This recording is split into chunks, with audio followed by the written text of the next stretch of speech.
Let's start off by talking about your daily routine. Tell me about your daily routine. Okay, well, I wake up around 8 a.m. Every morning it's like clockwork. And I brush my teeth, I wash my face, breakfast, and then I get in my car and I drive to work. And yeah, that's basically it. I come back home and fix myself up some dinner and watch some Netflix. Very average, mundane. How has your daily routine changed since you were a child? Not much, except I go to work now instead of school. But I get a lot of free time over the weekends. So I get to do the things I like to do, such as meditation and writing. I love journaling. I'd love to put out some novels one day. I always thought that I would retire to the countryside in my old age with my animals and write books.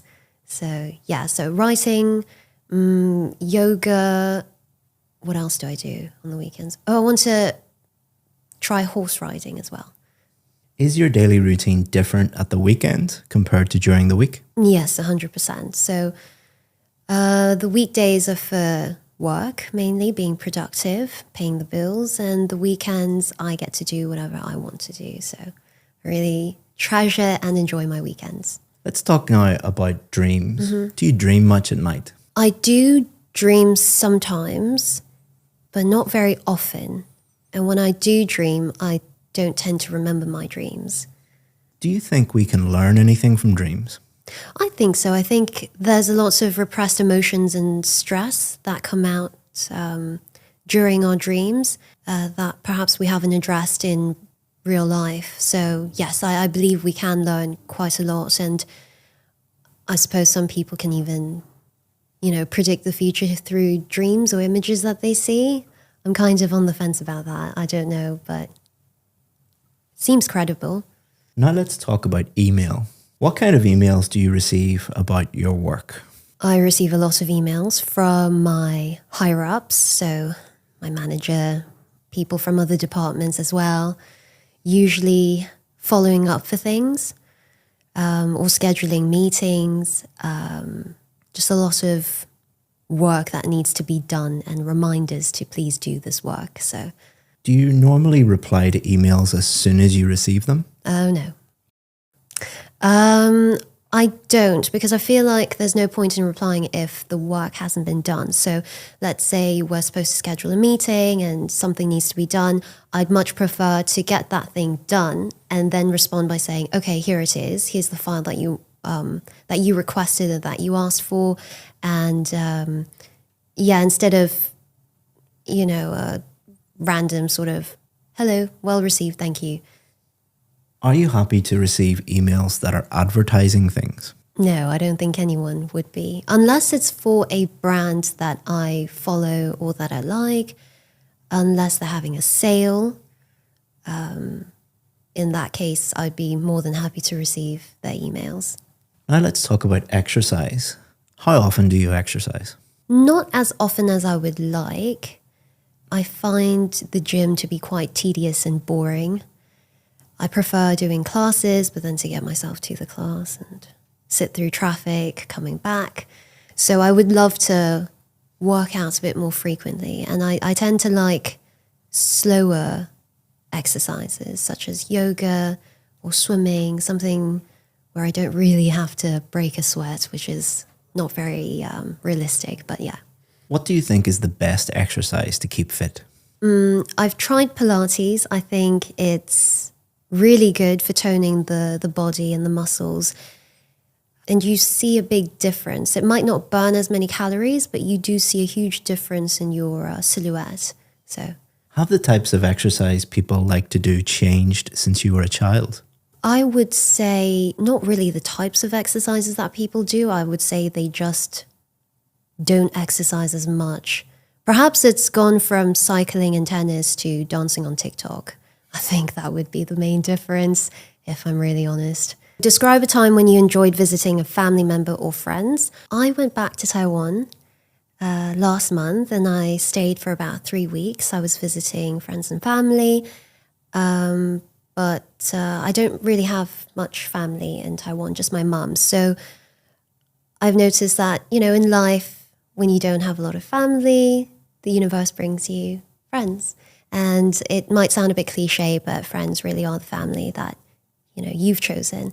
And so I've now moved away from Taiwan, but when I was there, made a lot of very, very good, I think, lifelong friends who I go back and visit periodically. I visited Shirley. I've been friends with her since I was 15.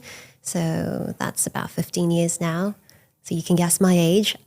Tiffany, I've known her since I was 18. Cyril, Eva. So I visited these friends in particular. We just pretty much, not to sound boring, we just hung out and talked a lot, caught up a lot on life, what's been happening, who are you dating, are you happy? So there was a lot of that over wine or tea. And I also went and visited Cyril's new restaurant. And he's been doing really, really well for himself. I'm very happy about that. We went and visited Jackie and found out that he was actually also back in Taiwan for his wedding. So we went to his wedding, had a bit too much whiskey, but that's okay. We won't repeat that experience. It was fun in general. It was a lot of fun. It was lovely to see Tiffany and Eva because they both had babies during the past 1 or 2 years. And it was lovely to see them, yeah. So we've been talking about people that you visited, and we're going to continue to talk about family. When do families celebrate together in your country? Chinese New Year, that's a big one. The Mid-Autumn Festival, that's also a big one. Any celebration really is an excuse for the family to get together, which can be a bit stressful at times because we all know how we feel about our families. We love them, but it's sort of a love-hate relationship because they can get on our nerves sometimes, but oh well. Why is it that some people might not enjoy attending family gatherings? I think because, relatives especially get it in their heads that they're family, and so they think they can ask any questions, When are you going to get married? That's a big one. When are you going to have a baby? Why are you wasting your time? So that can be a bit stressful because the whole point of, being on vacation, because now to see my family, I have to go on vacation and go back to my country to see them, is to relax, not to get stressed out. So I think a lot of people have the same experience. Now let's talk about everyday life in families. Do you think it is a good thing for parents to help their children with their homework? Yes, I think it's a very good thing. I think it's important to have your mum or your dad present in your childhood.